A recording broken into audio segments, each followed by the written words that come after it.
क्या हम कभी अपनी मिल्की वे गैलेक्सी से बाहर निकल सकते हैं? देखिए, हमारा यूनिवर्स जितना कमाल का है उतना ही बड़ा भी, और ये विशालता थोड़ी परेशान भी करती है।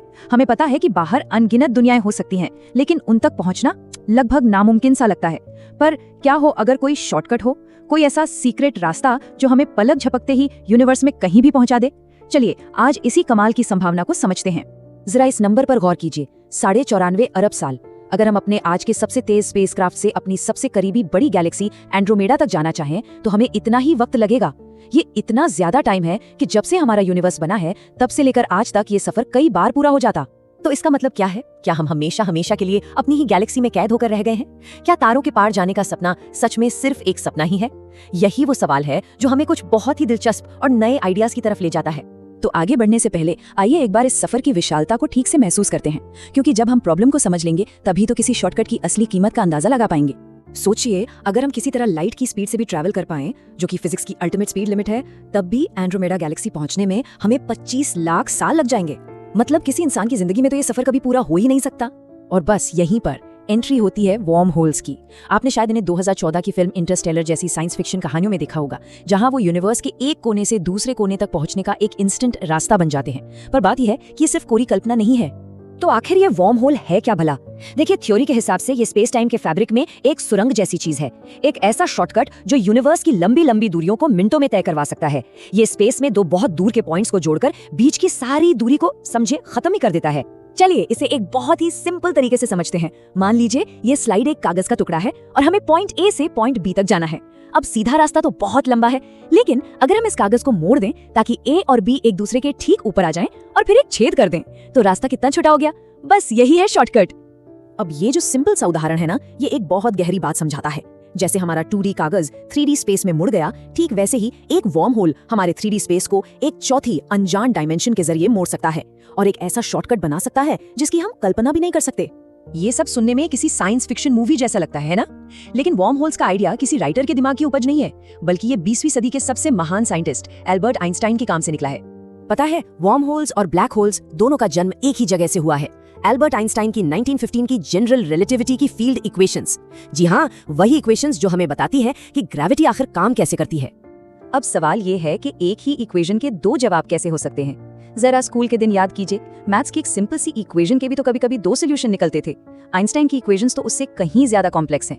ब्लैक होल्स उनका एक सोल्यूशन थे जो अब सच साबित हो चुके हैं, और वॉर्म होल्स, जिन्हें आइंस्टाइन रोजन ब्रिज भी कहते हैं, उसी इक्वेशन का एक और मुमकिन सोल्यूशन है। आइंस्टाइन ने खुद स्पेस टाइम को समझाने के लिए एक बढ़िया तरीका बताया था। उन्होंने कहा, कल्पना कीजिए कि स्पेस टाइम एक बड़े से जाल की तरह है।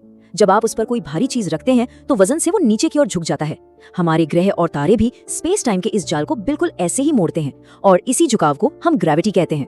ठीक है, तो अगर वॉर्म होल एक सुरंग है तो जाहिर है इसके दो मुंह भी होंगे, एक एंट्री और एक एग्जिट। तो चलिए देखते हैं कि ये दोनों छोर असल में कैसे हो सकते हैं। हम जानते हैं कि ब्लैक होल की ग्रेविटी इतनी जबरदस्त होती है कि वो स्पेस टाइम को मोड़कर एक एंट्री गेट बना सकता है। लेकिन प्रॉब्लम ये है कि अगर सुरंग का दूसरा सिरा भी एक ब्लैक होल हुआ तो ये तो वन वे टिकट हो जाएगा। अंदर तो चले गए पर बाहर निकलने का कोई रास्ता ही नहीं होगा। तो फिर एग्जिट गेट क्या हो सकता है?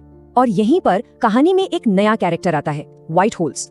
थ्योरी के हिसाब से व्हाइट होल एक ब्लैक होल का एकदम उल्टा है।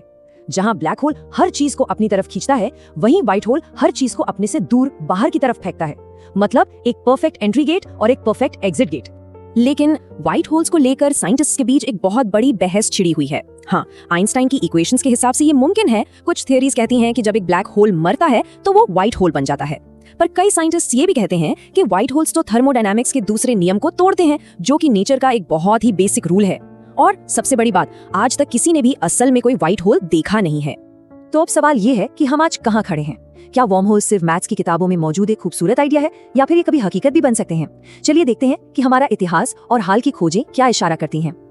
ये याद रखना बहुत जरूरी है कि ब्लैक होल्स भी कभी सिर्फ एक थ्योरी हुआ करते थे। 1916 में उनकी भविष्यवाणी की गई थी, लेकिन उनकी पहली तस्वीर खींचने में हमें 2019 तक का इंतजार करना पड़ा। मतलब 100 साल से भी ज्यादा का गैप। कभी कभी थ्योरी और सबूत के बीच एक लंबा फासला होता है।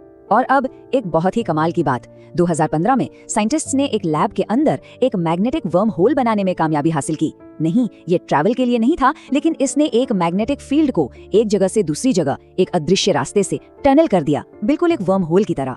अब इसका मतलब ये नहीं है कि हम इंसानों को ट्रैवल कराने वाला वर्म होल बन गया है, नहीं, लेकिन ये एक्सपेरिमेंट ये साबित करता है कि इस तरह का शॉर्टकट, स्पेस में इस तरह का एक ब्रिज बनाना फिजिकली मुमकिन है। ये इस आइडिया को हकीकत के एक कदम और करीब ले आता है।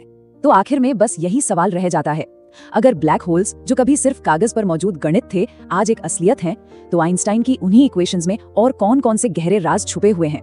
क्या पता यूनिवर्स के ये शॉर्टकट हमारी सोच से कहीं ज्यादा करीब हों, बस हमें उन्हें खोजने की देर है।